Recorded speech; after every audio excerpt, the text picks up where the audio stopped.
Hello everyone, welcome back to Codex Sunny. मैं हूं अनु और आप देख रहे हैं पाइथन कंप्लीट कोर्स सीरीज। आज हम स्टार्ट करने वाले हैं लेक्चर 7 और आज का टॉपिक है पाइथन डेटा टाइप्स। पिछले लेक्चर में हमने पाइथन ऑपरेटर्स के बारे में डिटेल में पढ़ा था, राइट। आज हम जानेंगे कि डेटा टाइप्स क्या होते हैं, ये क्यों इंपॉर्टेंट होते हैं और पाइथन में कौन कौन सा डेटा टाइप अवेलेबल होता है। हम ये भी देखेंगे कि पाइथन ऑटोमेटिकली डेटा टाइप को कैसे आइडेंटिफाई करता है और टाइप फंक्शन का यूज कैसे करते हैं। ओके। इस लेक्चर में हम थ्योरी के साथ साथ प्रैक्टिकल एग्जांपल भी देखेंगे ताकि कॉन्सेप्ट और अच्छे से क्लियर हो जाए। तो बिना किसी डिले के चलिए शुरू करते हैं और समझते हैं पाइथन डेटा टाइप्स। ओके। सबसे पहले ये समझ लेते हैं कि डेटा टाइप्स होता क्या है और इतना इंपॉर्टेंट क्यों होता है। ओके। तो आप यहाँ पे देख सकते हो, यहाँ पे डिफिनेशन लिखी है। A data type tells Python what kind of value of variable is holding, numbers, text, list और समथिंग एल्स। अब यहाँ पे क्या लिखा है, तो सिंपल लैंग्वेज में समझते हैं इसको। डेटा टाइप बताता है कि किसी वेरिएबल के अंदर किस टाइप का डेटा स्टोर है। मतलब अगर वेरिएबल में नंबर स्टोर है तो उसका डेटा टाइप अलग होगा, अगर टेक्स्ट स्टोर हो तो उसका डेटा टाइप अलग होगा। ओके, अगर फ्लोट है तो उसका डेटा अलग होगा। तो पाइथन हर वैल्यू का डेटा टाइप ऑटोमेटिकली आइडेंटिफाई कर लेता है, ठीक है। समझा आप लोगों को। अब why are data types important, इतने डेटा टाइप्स इंपॉर्टेंट क्यों होते हैं, ठीक है। डेटा टाइप की हेल्प से पाइथन ये डिसाइड करता है कि किसी वैल्यू के साथ कौन सा ऑपरेशन परफॉर्म किया जा सकता है। इससे प्रोग्राम सही तरीके से एग्जीक्यूट होता है और एरर भी कम हो जाता है। जैसे मैं आपको एग्जांपल समझाती हूँ। मान लीजिए एक स्टूडेंट की इंफॉर्मेशन स्टोर करनी है। स्टूडेंट का नेम टेक्स्ट होगा, एज एक नंबर होगी, हाइट डेसिमल में हो सकता है। और अगर चेक करना हो कि स्टूडेंट प्रेजेंट है नहीं तो आंसर ट्रू है फॉल्स हो, राइट।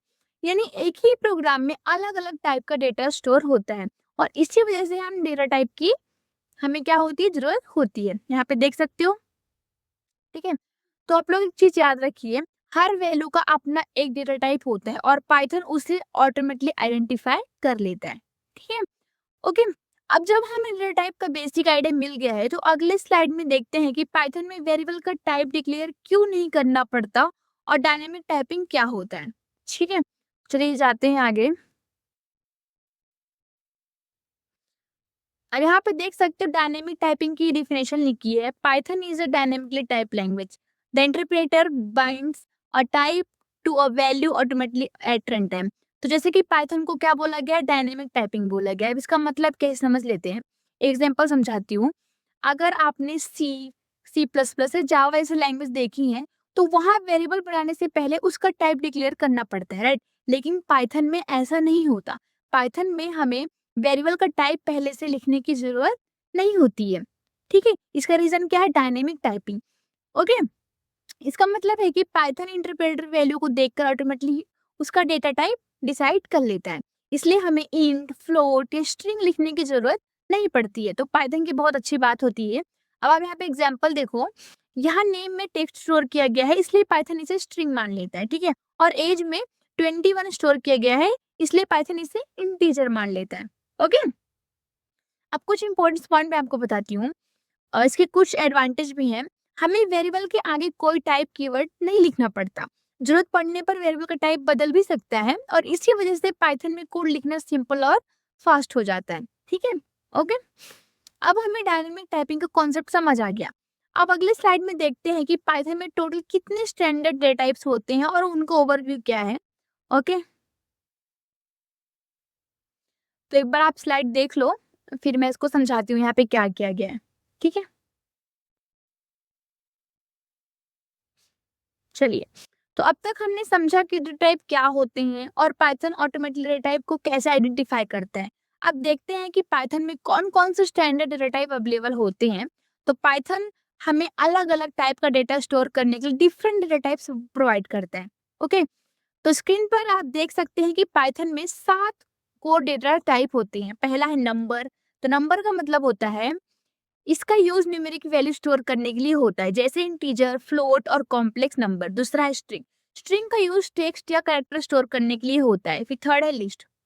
तो लिस्ट में हम मल्टीपल वैल्यू को एक सीक्वेंस में स्टोर कर सकते हैं। फिर टपल है। तो टपल भी लिस्ट की तरह होता है लेकिन इसकी वैल्यू चेंज नहीं की जा सकती। ओके। सेट की बात करते हैं तो सेट यूनिक वैल्यू को स्टोर करता है और डुप्लीकेट वैल्यू अलाउ नहीं करता, जो हमने पिछले लेक्चर्स में ही पढ़ा था थोड़ा बेसिक। डिक्शनरी डेटा को की और वैल्यू के फॉर्म में स्टोर करता है। फिर नेक्स्ट है बुलियन। तो बूलियन डेटा टाइप सिर्फ दो वैल्यू स्टोर करता है, ट्रू और फॉल्स। ओके, अभी हमने सिर्फ इन सभी डेटा टाइप का ओवरव्यू देखा है। अगले स्लाइड में हमें हर डेटा टाइप को एक एक करके डिटेल में प्रैक्टिकल एग्जांपल के साथ समझेंगे। ठीक है, तो सबसे पहले नंबर डेटा टाइप से शुरुआत करते हैं और समझते हैं कि इंटीजर, फ्लोट और कॉम्प्लेक्स नंबर क्या होते हैं और इनका यूज कब किया जाता है। ठीक है,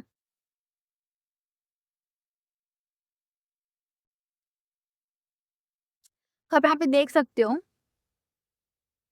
ठीक है, देखो, जैसे कि नाम से ही समझ आ रहा है, नंबर डेटा टाइप्स का यूज न्यूमेरिक वैल्यू स्टोर करने के लिए होता है। पाइथन में नंबर्स डेटा टाइप को मेनली थ्री कैटेगरीज में डिवाइड किया गया है। पहला है इंटीजर। तो सबसे पहला इंटीजर है जिसे इंट भी कहा जाता है। इंटीजर में हम होल नंबर स्टोर करते हैं, या पॉजिटिव, निगेटिव, जीरो भी हो सकते हैं। ठीक है, एग्जाम्पल आप देख सकते हो 10, -20, 150। ठीक है, ओके, ये सब क्या है, इंटीजर वैल्यूज है। दूसरा है फ्लोट। ये दूसरा डेटा टाइप होता है। फ्लोट का यूज डेसिमल वैल्यू स्टोर करने के लिए किया जाता है। जैसे आप देख सकते हो यहाँ पे पॉइंट्स में दिया गया है, जिन नंबर में डेसिमल पॉइंट होता है उन्हें फ्लोट कहा जाता है। ठीक है, थर्ड है कॉम्प्लेक्स। ठीक है, तो इसका यूज एडवांटेज मैथमेटिकल कैलकुलेशन में होता है। कॉम्प्लेक्स नंबर में रियल पार्ट और इमेजिनरी पार्ट दोनों होते हैं। जैसे आप यहाँ पे एग्जांपल देख सकते हो, ये एज जो है ये इंटीजर है और जो हाइट यहाँ पे स्टोर किया गया है डेटा टाइप में, तो ये किस में आएगा, ये फ्लोट में आएगा। ठीक है, समझा आप लोग को? ओके,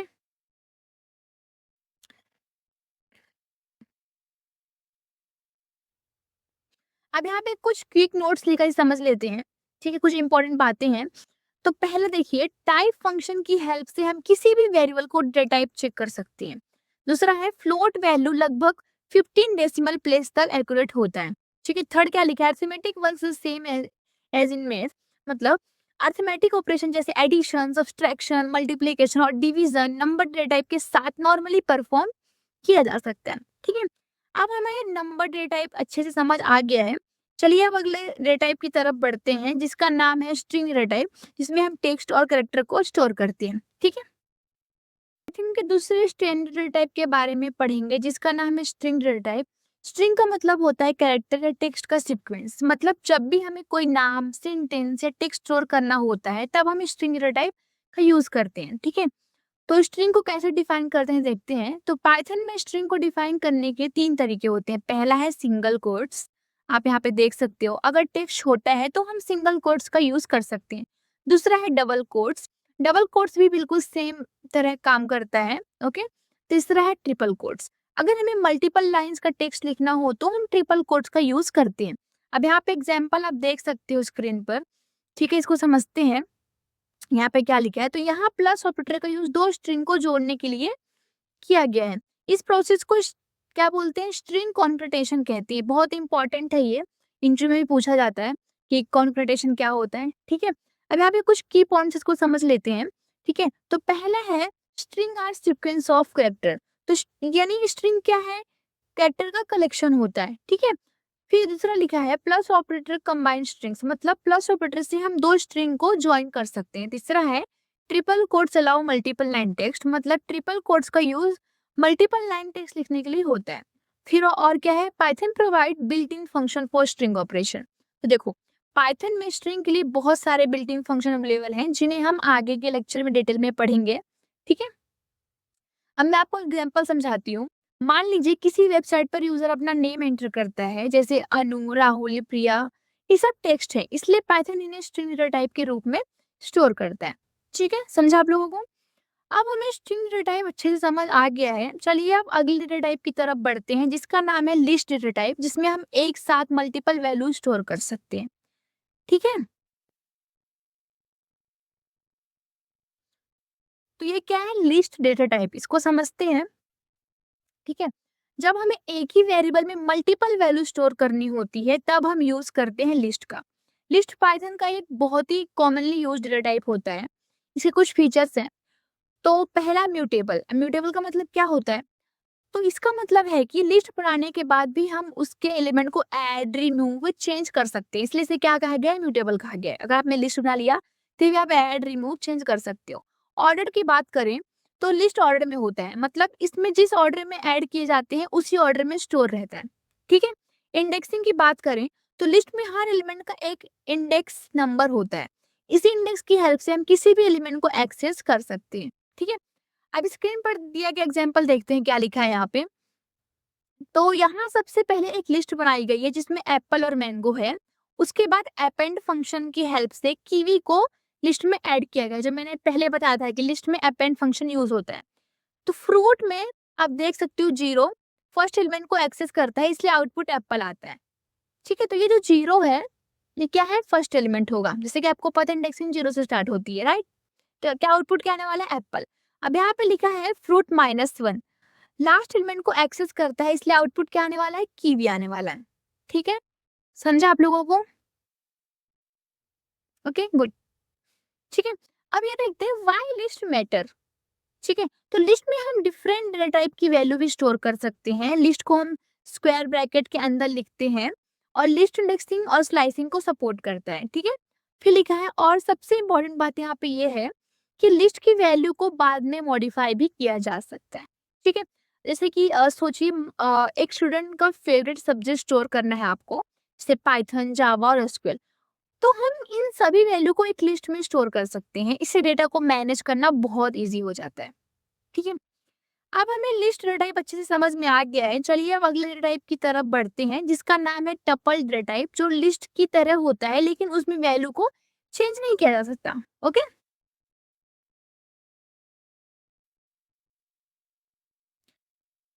तो टपल क्या होता है, देखो टपल इम्यूटेबल होता है। अब इसको समझते हैं, उल्टा है उसका। तो ये देखने में तो एकदम लिस्ट जैसा ही होता है क्योंकि इसमें भी हम एक ही वेरिएबल में मल्टीपल वैल्यू स्टोर कर सकते हैं, लेकिन लिस्ट और टपल में एक बहुत इंपॉर्टेंट डिफरेंस होता है जो है इम्यूटेबल। टपल क्या होता है, जिसमें मैंने बताया इम्यूटेबल। इसका मतलब है कि एक बार टपल क्रिएट हो गया उसके बाद उसकी वैल्यू चेंज नहीं किया जा सकता। ना हम कोई वैल्यू ऐड कर सकते हैं, ना कोई वैल्यू चेंज कर सकते हैं, ना मॉडिफाई कर सकते हैं। इसलिए ये डिफरेंस है दोनों में, लिस्ट और टपल में। ठीक है, याद रखना, बहुत इंपॉर्टेंट है। ऑर्डर की बात करें तो टपल भी ऑर्डर में ही होता है, मतलब एलिमेंट जिस ऑर्डर में स्टोर होते हैं वही ऑर्डर में मेंटेन रहता है। ठीक है, अब एग्जांपल में देखते हैं। यहाँ पे देखिए आप लोग, यहाँ पॉइंट नाम का एक टपल बनाया गया है। 0.0 का आउटपुट 10 आता है। ठीक है, इसका। लेकिन जब हम 0.05 लिखकर वैल्यू चेंज करने की कोशिश करते हैं तो पाइथन टाइप एरर दे देता है। देखो टाइप एरर दे दिया, क्योंकि टपल इम्यूटेबल होता है, आप उसे चेंज नहीं कर सकते हो। ठीक है, अब लिस्ट बेस टपल की थोड़ी डिफरेंस समझ लेते हैं। तो लिस्ट क्या होता है, लिस्ट ना स्क्वायर ब्रैकेट्स यूज करता है और इम्यूटेबल होता है, उसकी वैल्यू चेंज हो सकती है। टपल की बात करें तो टपल में पैरेंथेसिस यूज होता है और ये चेंज नहीं कर सकते हो आप, और ये लिस्ट से थोड़ा फास्टर होता है। तो डिफरेंस बिटवीन है। ठीक है, अब मैं आपको एक एग्जांपल समझाती हूँ। किसी स्टूडेंट की डेट ऑफ बर्थ स्टोर करनी है, तो डेटा ऑफ बर्थ तो कभी चेंज नहीं होती, राइट। ऐसे फिक्स डेटा को स्टोर करने के लिए टपल एक अच्छा ऑप्शन होता है जिसमें आप वैल्यू चेंज नहीं कर सकते हो। ठीक है, समझा आप लोगों को। अब कुछ मैं आपको इंटरव्यू टिप्स देती हूँ। इंटरव्यू में ना बहुत कॉमन क्वेश्चन है, ये पूछा जाता है लिस्ट और टपल में डिफरेंस क्या है। तो मैंने जैसे आपको बताया, लिस्ट म्यूटेबल होता है और टपल इम्यूटेबल होता है। और लिस्ट में स्क्वायर ब्रैकेट यूज होता है और टपल में पैरेंथेसिस यूज होता है। ठीक है, चीज याद रखना। अब हमें टपल डेटा टाइप भी समझ में आ गया। चलिए अब अगले डेटा टाइप की तरफ बढ़ते हैं जिसका नाम है सेट डेटा टाइप। ठीक है, जो सिर्फ यूनिक वैल्यू को ही स्टोर करता है। सेट का यूज यूनिक वैल्यू को स्टोर करने के लिए किया जाता है। अगर सेम वैल्यू एक से ज्यादा बार ऐड कर दी जाए तो सेट उसे सिर्फ एक ही बार स्टोर करता है। तो स्क्रीन पर आप सेट की दो इंपॉर्टेंट प्रॉपर्टीज देख सकते हैं। पहला है अनऑर्डर्ड, दूसरा यूनिक वैल्यू। तो अनऑर्डर्ड का मतलब क्या होता है कि सेट के एलिमेंट का कोई फिक्स्ड ऑर्डर नहीं होता, इसलिए आउटपुट का ऑर्डर हर बार सेम हुए जरूरी नहीं होता है। दूसरा यूनिक वैल्यू, तो सेट जो होता है वो डुप्लीकेट वैल्यू को अलाउ नहीं करता। अगर सेम वैल्यू 2 या 3 बार भी लिख दी जाए तो सेट उसे सिर्फ एक ही बार स्टोर करेगा। अब यहाँ पे एग्जाम्पल देखते हैं। अब इस एग्जाम्पल को लाइन बाय लाइन समझते हैं क्या लिखा गया है। सबसे पहले हमने फ्रूट्स नाम का एक सेट बनाया है जिसमें एप्पल और बनाना स्टोर किया गया है। ठीक है, अगली लाइन में ऐड फंक्शन, मतलब ऐड मेथड का यूज करके हमने ग्रैप, जो ग्रैप्स है उसको सेट में ऐड किया है। उसके बाद रिमूव मेथड की हेल्प से बनाना को सेट से रिमूव कर दिया। अब लास्ट में इफ एप्पल इन फ्रूट लिख दिया गया है। यहाँ इन ऑपरेटर चेक करता है कि एप्पल सेट के अंदर प्रेजेंट है नहीं है। क्योंकि एप्पल सेट में अवेलेबल है इसलिए कंडीशन ट्रू हो जाती है और आउटपुट में I have an apple print हो जाता है। ठीक है, तो समझा आप लोगों को कि ऐसे कैसे काम करते हैं ये। ओके, अब यहाँ पे सेट मेथड्स देखते हैं। ठीक है, तो पहला है ऐड मेथड। ऐड मेथड का यूज सेट में नया एलिमेंट इंसर्ट करने के लिए किया जाता है। रिमूव मेथड का यूज किसी एलिमेंट को डिलीट करने के लिए होता है। और इन ऑपरेटर का यूज ये चेक करने के लिए किया जाता है कि एलिमेंट सेट के अंदर प्रेजेंट है नहीं है। ठीक है, अब हमें सेट डेटा टाइप और उसके इंपॉर्टेंट मेथड समझ आ गए हैं। चलिए अब अगले स्लाइड में देखते हैं डिक्शनरी डेटा टाइप को कि क्या होता है। ठीक है, सिक्स्थ वाला टाइप है डेटा टाइप का ये। तो इसका आप देख सकते हो यहाँ पे। अब मान लो कि जब हमें डेटा को की और वैल्यू के फॉर्म में स्टोर करना होता है तब हम डिक्शनरी का यूज करते हैं। डिक्शनरी रियल लाइफ एप्लीकेशन में बहुत ज्यादा यूज होती है क्योंकि इससे ज्यादा अ, मतलब डेटा को इजीली एक्सेस किया जा सकता है। इसके फीचर्स की बात करते हैं की वैल्यू पेयर की, तो डिक्शनरी में हर वैल्यू के साथ एक की होती है। इसी की हेल्प से हम उस वैल्यू को एक्सेस कर सकते हैं। और डिक्शनरी म्यूटेबल होती है, मतलब कि आप इसे क्या कर सकते हो, नया डेटा ऐड भी कर सकते हो, उसमें चेंज भी कर सकते हो, मॉडिफाई भी कर सकते हो, डिलीट भी कर सकते हो, इसलिए क्या है म्यूटेबल होता है। ठीक है, अब यहाँ पे आप लोग एग्जाम्पल देखो क्या दिया गया है। स्टूडेंट में क्या क्या है, नेम है और मेजर है। तो यहाँ पे देखो इसमें प्रिंट कराया गया है नेम, तो यहाँ पे देखो नेम जो था प्रिंट हो चुका है। ठीक है,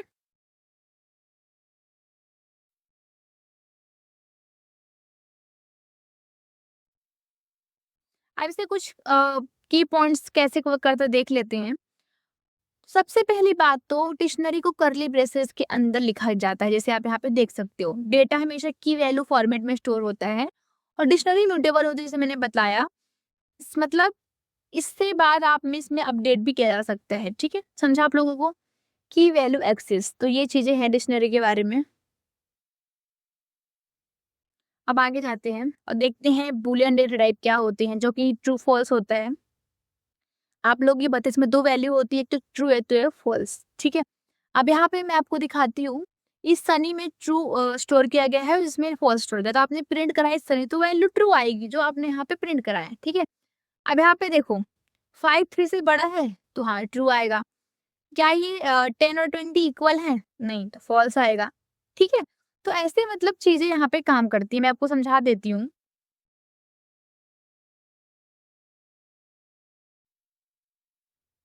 अब यहाँ पे दोबारा देखो, बूलन 42, बुल 42 क्या है, ट्रू आया है। तो मतलब ऐसे ही होता है कि मतलब यहाँ पे ट्रू और फॉल्स में वैल्यू आती है। ओके,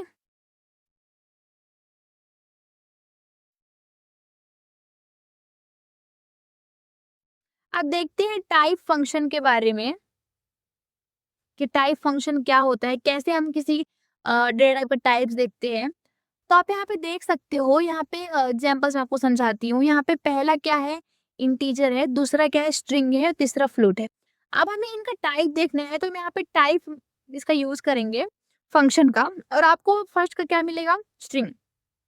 तो आप यहाँ पे देख सकते हो, सॉरी फर्स्ट का इंटीजर मिलेगा, सेकंड का स्ट्रिंग मिलेगा और थर्ड का फ्लोट मिलेगा। तो देखो ऐसे आता है। ठीक है, तो टाइप फंक्शन क्या करता है, किसी भी वेरिएबल या वैल्यू का डेटा टाइप रिटर्न करता है, जिसमें आपको बताया। ठीक है, समझा आप लोगों को। मैं आप लोगों को एक चीज बताती हूँ।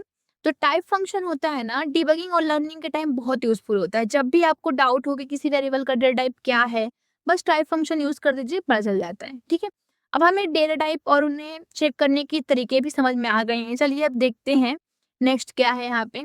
अब यहाँ पे दिया है इज इंस्टेंस फंक्शन क्या होता है, इसको समझ लेते हैं। ये बहुत इंपॉर्टेंट है, स्क्रीन पे देख लीजिए आप लोग,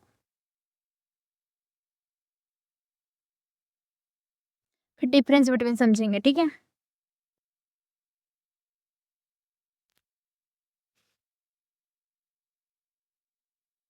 देखो ये फंक्शन चेक करता है कि कोई ऑब्जेक्ट किसी स्पेसिफिक डेटा टाइप का है या नहीं है। अगर ऑब्जेक्ट उस डेटा टाइप का है तो आउटपुट ट्रू आता है और अगर नहीं है तो आउटपुट फॉल्स आता है।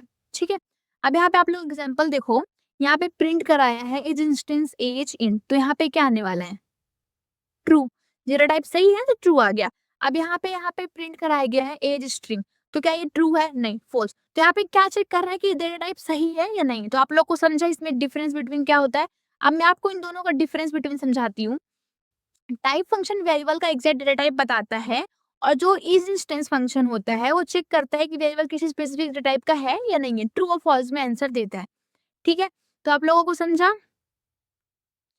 पता है आप लोगों को रियल प्रोजेक्ट्स में ना इस इंस्टेंस काफी यूजफुल होता है क्योंकि इसकी हेल्प से हम प्रोग्राम में डेटा टाइप का वेरीफाई करते हैं और एरर भी चेक करते हैं। नेक्स्ट आगे जाते हैं। अब देखते हैं जो कॉमन मिस्टेक करते हैं बिगिनर्स। तो देखो पहला क्या है, लिस्ट और टपल। तो देखो बहुत कॉमन मिस्टेक है ये।